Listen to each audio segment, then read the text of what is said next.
the essence of the eternal divine spirit, the one that causes all that exists to exist, the one that is self-existent.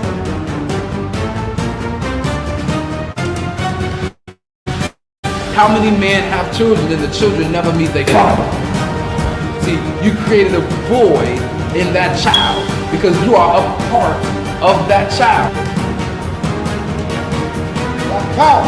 Black power! Black power! Black power! Black power!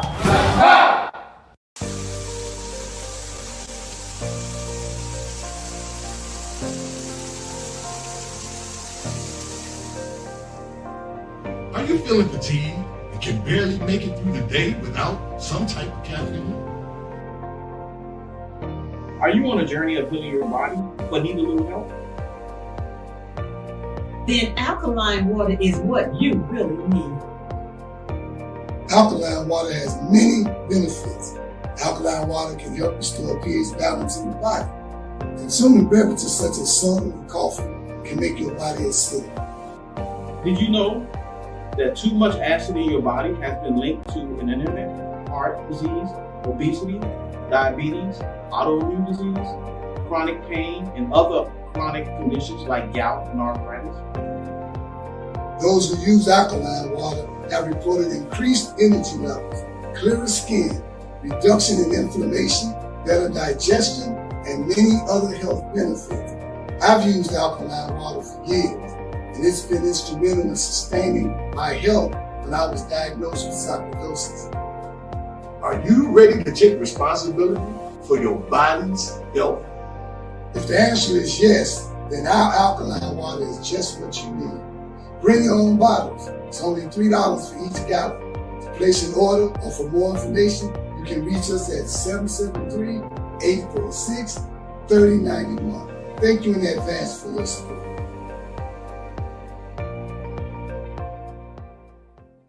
Hi, my name is Sister Ebony Stevenson. I am your announcer for today. Welcome to the Toma Nation's weekly Sunday worship service from 12 p.m. to 2 p.m. every Sunday at 616 East 71st Street here in Chicago, Illinois, and also live on Facebook. If you would like more information, you can reach us at www.facebook.com/TomaNation2 or give us a call at 773-952-8302. Now I'm going to recite our opening. In the name of the eternal divine spirit, the one that causes all that exists to exist, the one that is self-existent, the one who directs the sunships of millions and trillions of years, and the one who made time the seed of the universe, known among the ancient Kemites or Egyptians as Amun-Ra and Aten, among the Hebrews as Ansal, Yahweh, and Elohim, among the Christians as Lord, God, and Jehovah, among the Muslims and Islamic world as Allah, the one God, among the Rastafarians as Jah, Rastafari, among the Yoruba tribes of West Africa as Odumare, Eshu, and many other Orisha names. I bear witness that all of these names refer to the same one, Almighty Spirit, and it is to that essence which I give reverence and to whom I submit. I boldly proclaim that we, the descendants of those black men and women who survived the transatlantic slave trade, are the Lost 13 tribe, born in North America and are of a Nubian Kemetic lineage. I further proclaim that the blood of all the nations of the earth flows through our veins. I greet you in the ancient but holy words of peace, Hotep, Shalom, Assalamu alaikum, Habaragani, Alafia, and Ashe. Now I am going to recite the 13 points of what we believe and know. Number 1. We believe and know that we are not to repeat the mistakes of the past prophets and messengers of the Almighty Creator of the heavens and earth. Number 2. We believe and know that we can only establish an economic base through the application of the knowledge of self and the incorporation of the ideologies of the Honorable Marcus Garvey, the Honorable Elijah Muhammad, Mahatma Gandhi, and Ben Ami. Number 3. We believe and know that the prophets and messengers of the Holy Bible, the Holy Quran, and the Kemetic Holy Books were all black. Number 4, we believe and know that Jesus Christ of 2,000 years was and is a black man. Number 5, we believe and know that the knowledge of the Almighty Creator goes beyond books written by the prophets and messengers of the Almighty Creator. Number 6, we believe and know that in order to promote and coordinate unity, we must first recognize and accept the uniqueness of being able to worship our Creator, regardless of religious denomination, name, title, ritual, particular dress, or holy book, as long as it recognizes the Almighty Creator of the heavens, earth, and the universe as supreme. Number 7, we believe and know that it is impossible to tell the truth without exposing the wicked governments of the world. Number 8, we believe and know that the United States government, in collaboration with other European nations, have a denial objective to exterminate dark-skinned people of color off the earth through the act of genocide. Number 9, we believe and know that some of the most effective methods that are being used today are AIDS, birth control, alcohol and drug abuse, vaccinations, gang and domestic violence, systematic elimination of trauma centers, the public school system, and public aid within the black communities of America and the world. Number 10, we believe and know that the last trick that Satan is playing on us is the dividing of us by our religious differences, religious gangbanging. Number 11, we believe and know that the conflict between the various religions are comparable to the conflict between various street gangs within the inner cities of America. Number 12, we believe and know that the war on drugs and gangs is a diabolical plot to disarm the black community of weapons, break up the black family, withdraw our constitutional rights, also kill and incarcerate young black males under the undercover code name April 2029. And number 13, we believe and know that every letter, shape, sound, and numerical value contains esoteric information that completely transcends the specific contextual meaning of the word.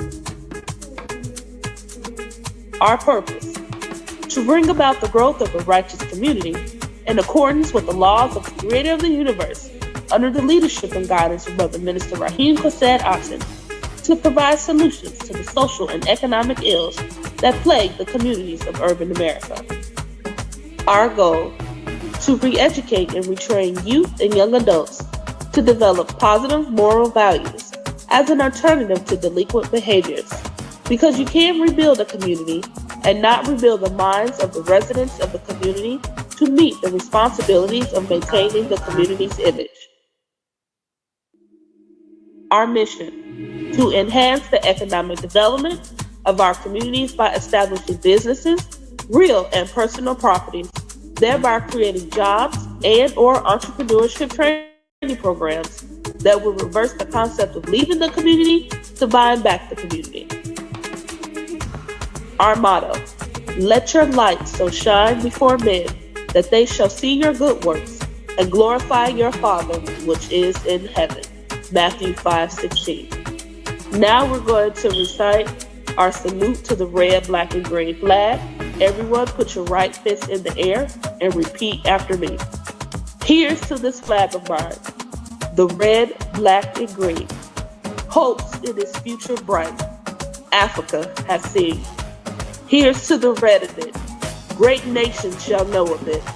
In time to come, red blood shall flow of it. Historians shall write of it, this flag of mine. Here's to the black of it, 400 million's back of it, whose destiny depends on it. The red, black, and green of it, oh flag of mine.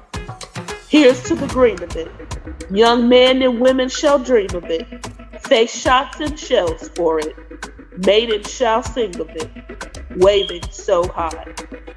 Here's to the whole of it, colors bright and pole of it, pleased is my soul with it, regardless of what is told of it. thanks to God for giving it, this great flag of mine. Please keep your right fist raised high in the air as we sing our Black National Anthem.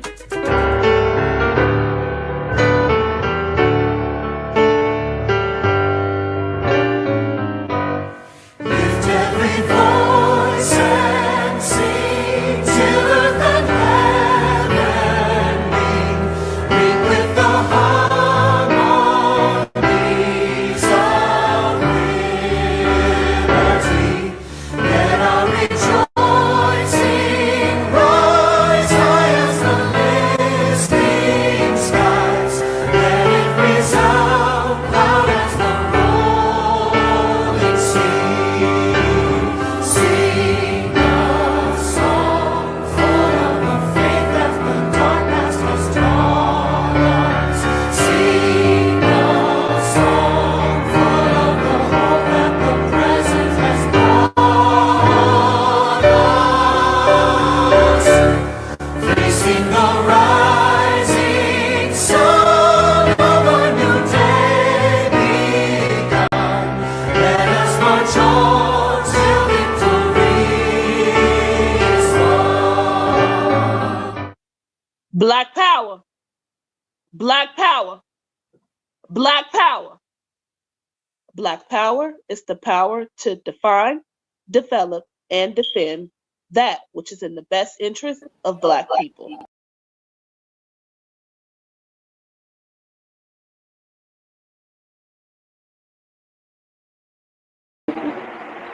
Greetings, brothers and sisters.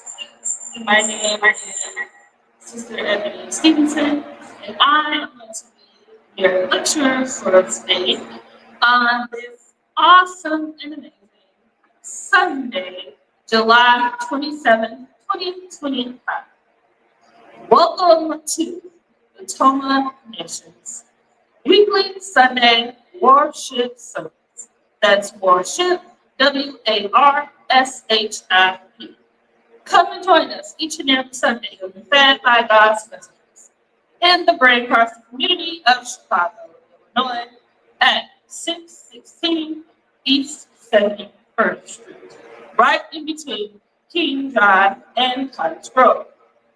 Today, the topic of my lecture is going along with our prescribed readings. During the month of June, July, August, we observe economics and we read books from S.E. Fuller to Claude Anderson.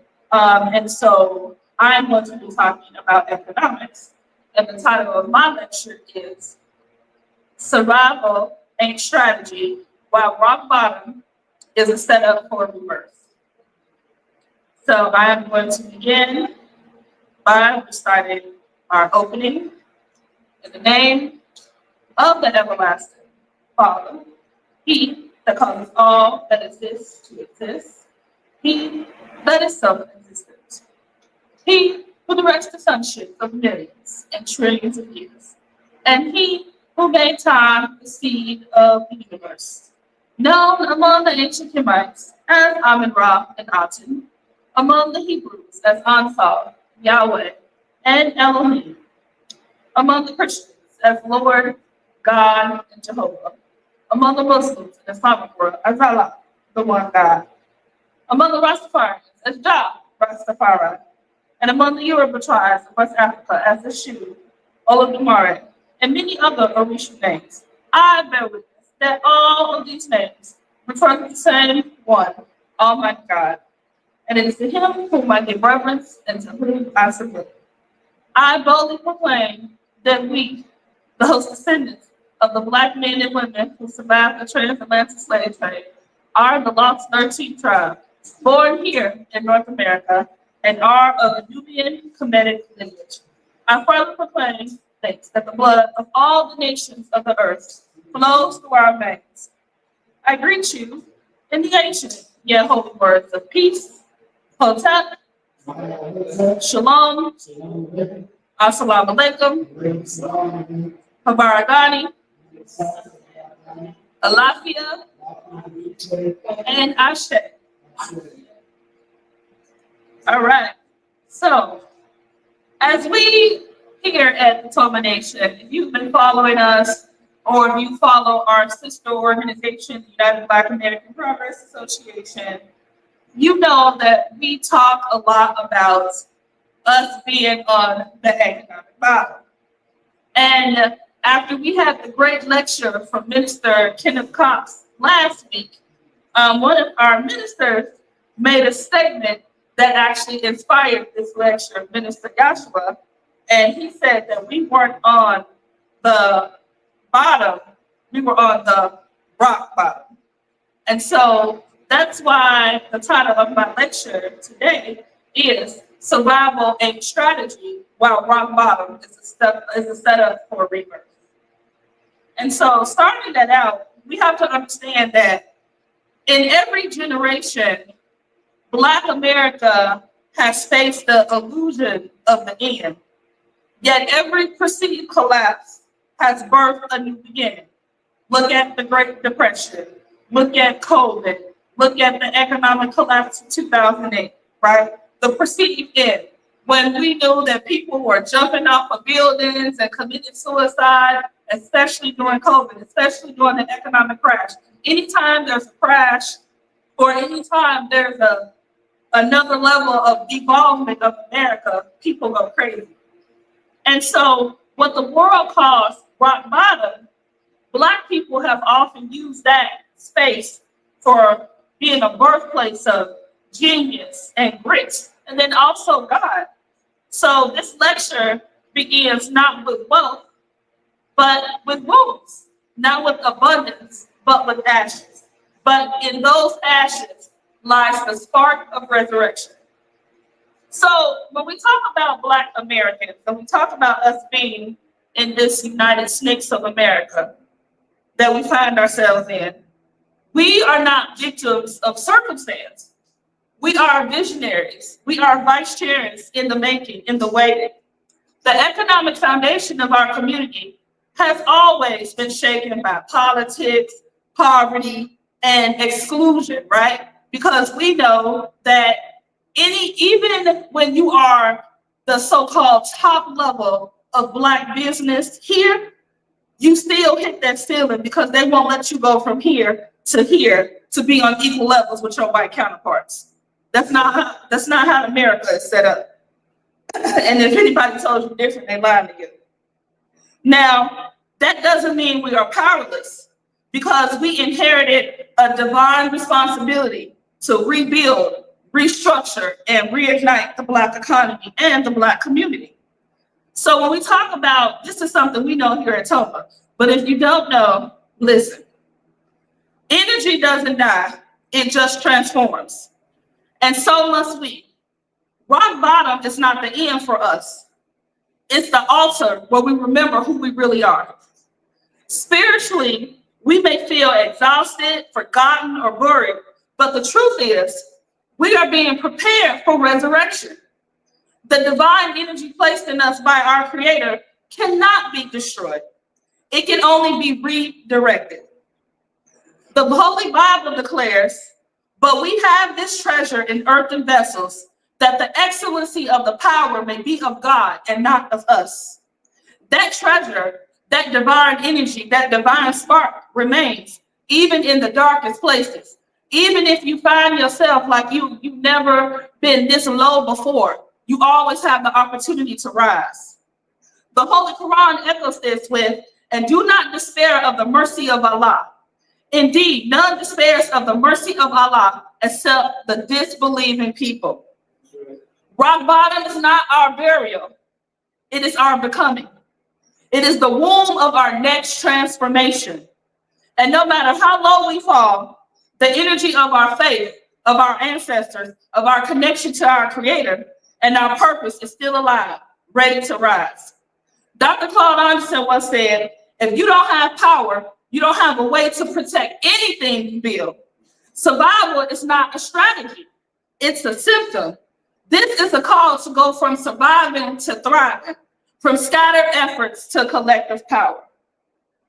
Now, going back to the Holy Bible, Proverbs 13:22 says, I skipped myself a little bit. A good man leaveth an inheritance to his children's children.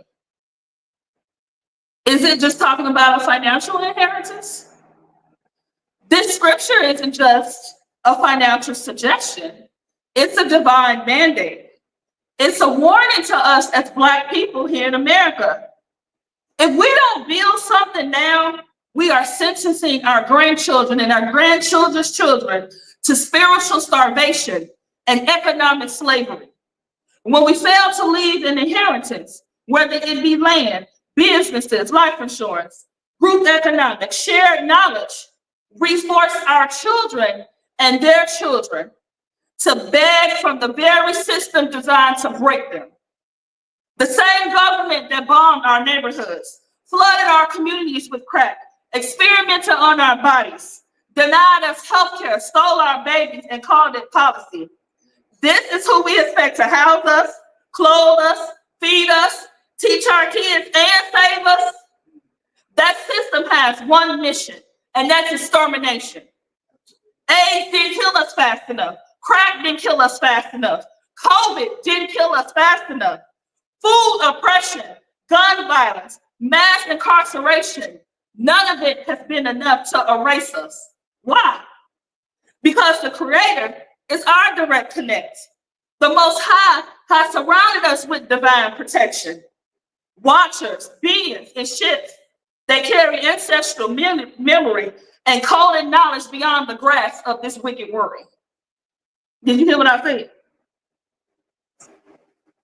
Isn't that how what the Christians be like, Jesus on the main line, kind of, but we talking about the creator on the main line.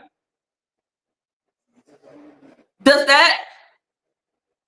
that responsibility come without anything? No. We can't keep teaching our babies how to beg. We must teach them how to build. Because if we don't, then their blood is on our hands. We must stop handing down trauma and start handing down titles. Stop recycling poverty and start pooling power. Dr. Claude Anderson told us plainly, Black people must build vertical, closed economies where the dollar circulates amongst ourselves before it leaves our hands. That's not a theory.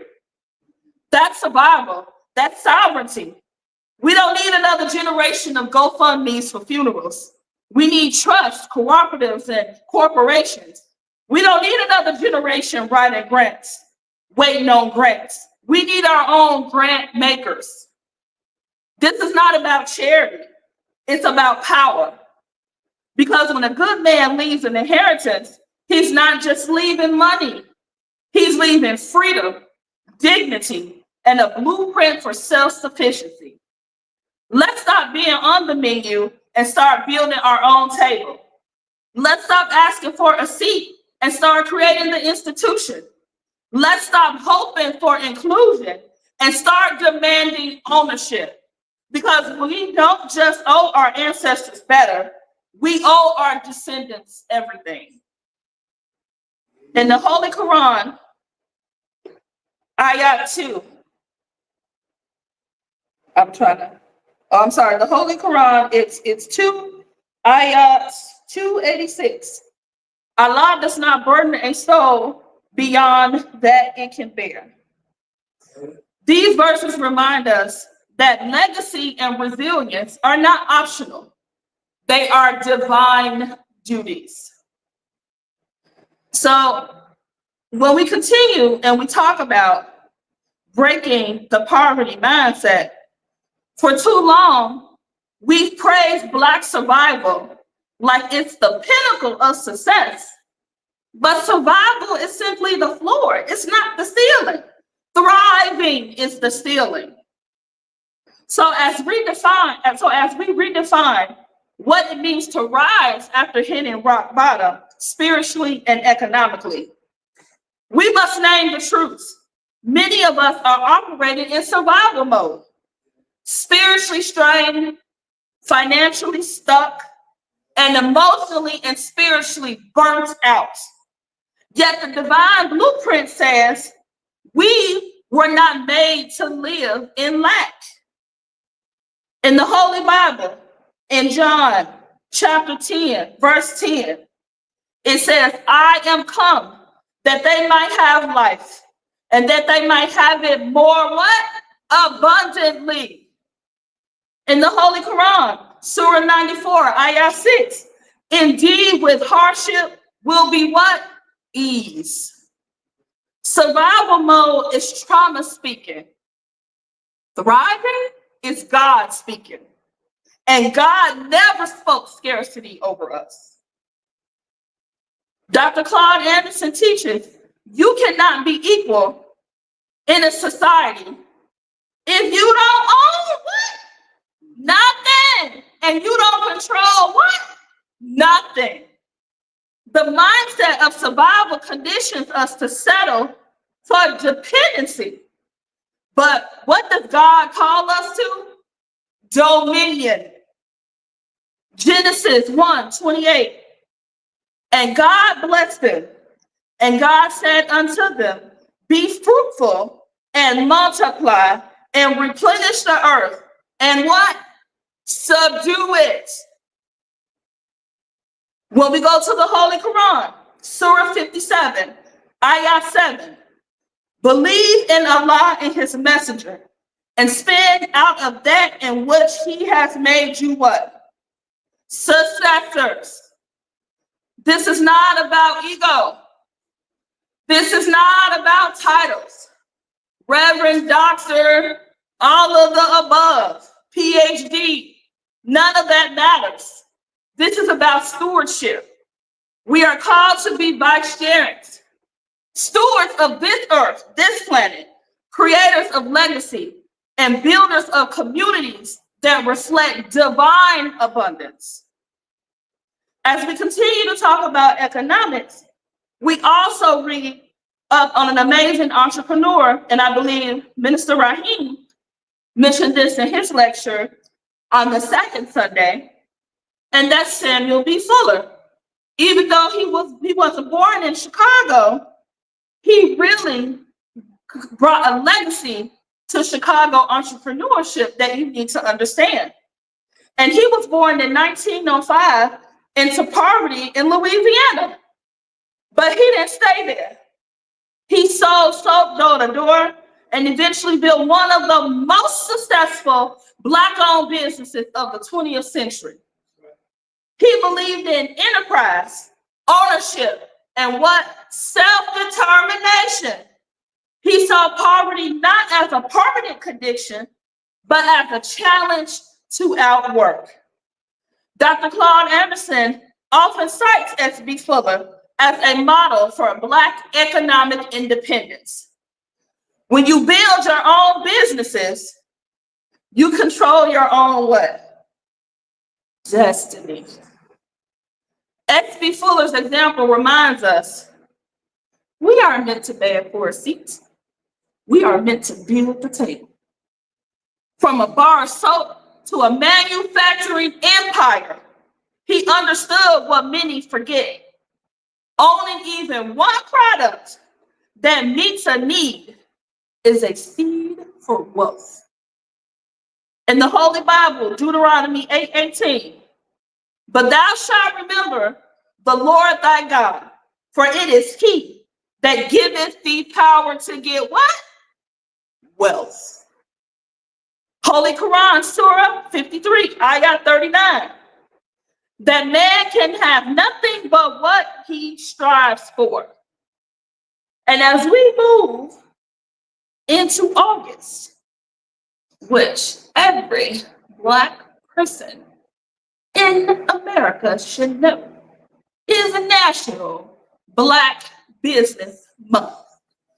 Here in the state of Illinois, in honor of the founder of the United Black American Progress Association, Dr. Webb Evans, we observe National Black Business Month, thanks to State Representative LaShawn Ford. So as we move into August at the end of the week, the July is winding down. We only got, what, 4 more days? We need to recommit ourselves. Let us study Fuller, not as history, but as prophecy. His life whispers, your next business could bless generations. And that's a call to action. As we move into August, identify one Black-owned product or service your family can support every week. Or as Minister Joshua would say, or better yet, create your own.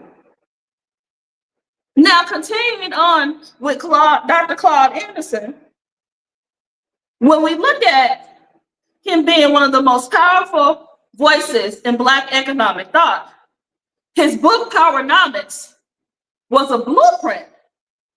And it's more than theory. It was a call to action. He warned us what would happen if we didn't do what? Take action. And what are we seeing right now with the way that this country is treating us as Black Americans? Are we a priority? No. Everyone else is a priority but us. Everyone else steps on our backs and the bones and the blood, sweat, and tears of our ancestors to rise up their own. But we too busy worrying about stuff that doesn't matter. In Dr. Claude Anderson's book, he talks about the 5 pillars of Powernomics: economics, politics, law, media, and education.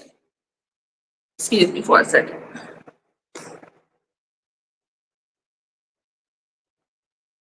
Now, let's start with number 1, economics. We must do what? Build and control businesses. Politics. Use your economic power to influence policy. Law. Ensure laws protect whose community? Our community and our wealth. Media. Control your image and narrative. That's something that Minister Omari used to talk about all the time, right?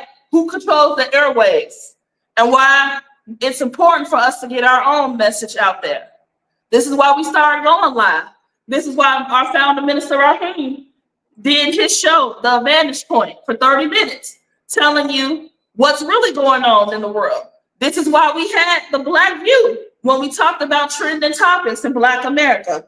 We must, what? Control our image and our narrative. And then education. We must teach real history and economic survival. I'm gonna read a quote from Dr. Claude Anderson. You must have your own group self-interest, your own economic base, your own politicians, your own media, and your own code of conduct. What is that the foundation of? Building a nation, baby? A nation within a nation?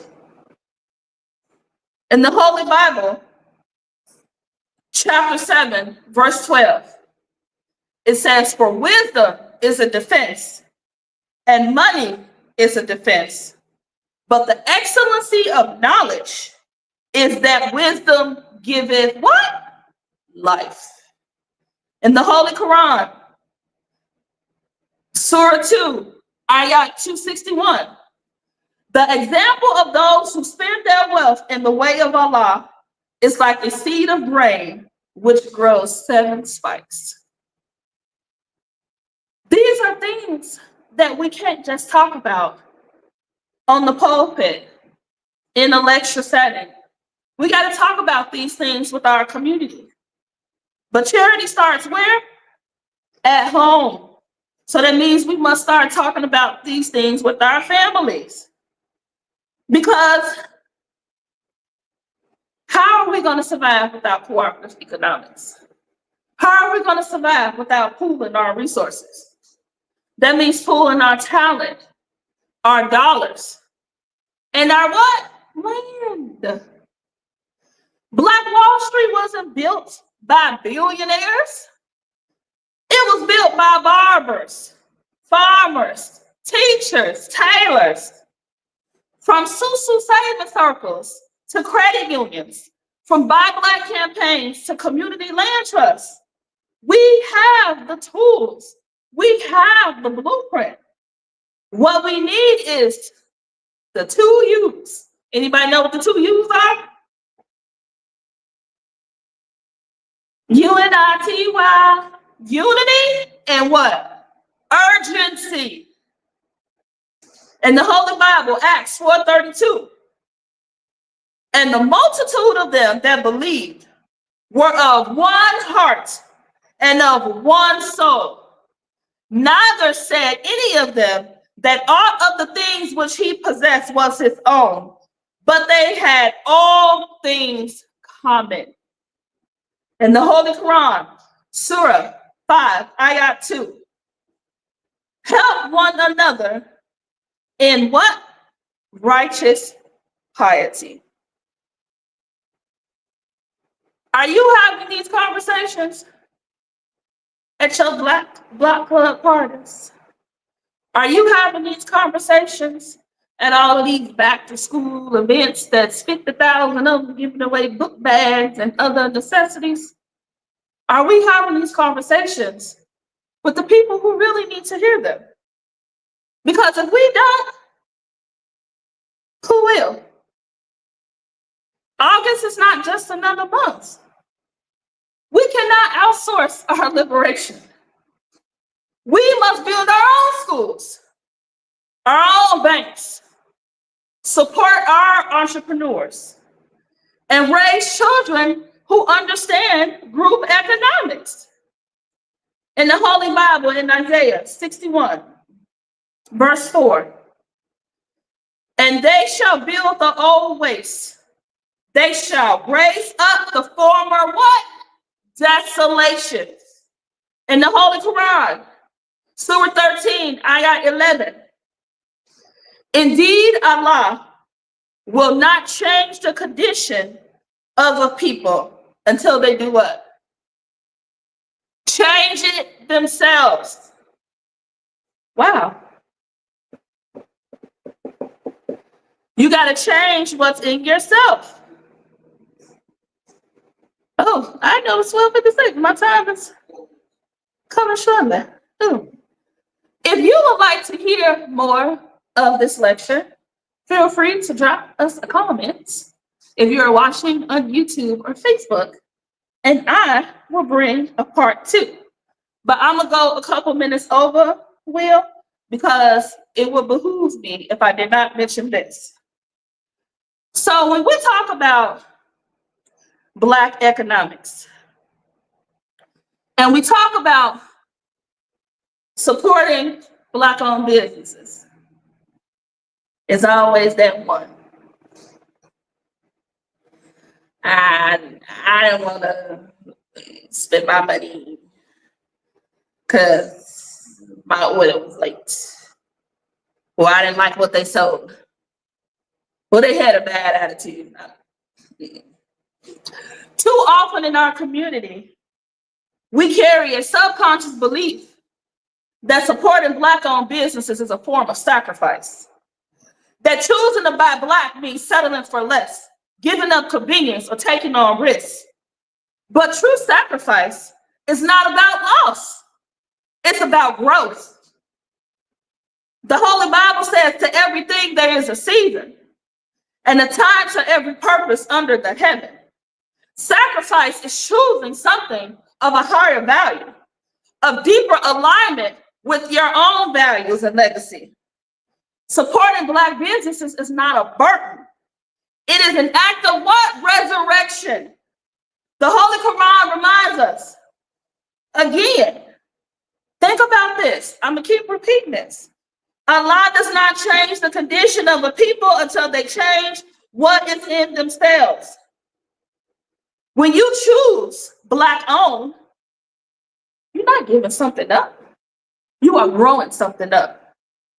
We are quick to complain when a Black business is late, understaffed, or struggling. But we don't bat an eye when a large corporation mistreats us on the daily. When customer service is lacking in a major chain, we still return. When a beauty supply store owned by another race disrespects us, we keep shopping there. But when it's one of our own, we write them off forever. The Bible teaches, Leviticus 19:17, thou shalt not hate thy brother in thine heart. Wow. And the Holy Quran, Surah 5:2, help ye one another in righteous and what? Piety. This isn't a business issue. It's the issue with your belief system and your heart. We must shift from our need to give something up to support my people to I have the power to choose who I build with. All right, that is the end of my lecture. If you would like more information, feel free to drop us a comment in the chat on YouTube or on Facebook. You can always join us live each and every Sunday at 616 East 71st. Service. We invite you and your family to join us live every Sunday at 616 East 71st Street at our new time from 12:30 to